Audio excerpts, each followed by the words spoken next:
So this is my Igloo desktop ice maker that I've had for about a year and a half. It's done great. It makes probably almost 2 loads of ice a day for about a year and a half. However, recently something went wrong with it. I'd turn it on and it'd try to cycle through, and then it would come back with either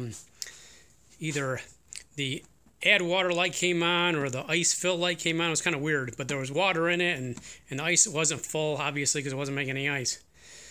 So I kind of took it apart and I checked the water line to make sure that water was getting up into it. I blew that all out. There wasn't anything obstructing it.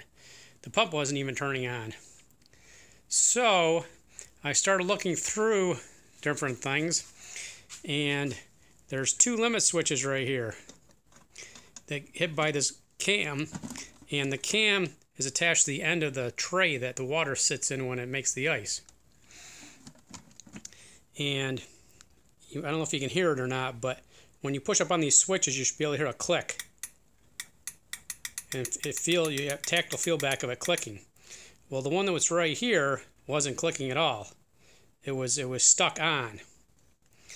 So what I did is I went to the local electronic surplus store, and this was the switch that was in there. It was just like this one.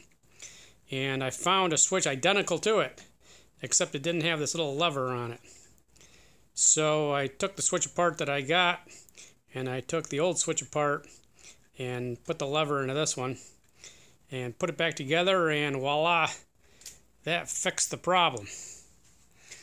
So if you ever have one of these popular Igloo, or I'm sure other brands, other companies make the same model, that all of a sudden freaks out and it says to add water when you know there's water in it, or it says the ice is full when it's not, that might be the problem.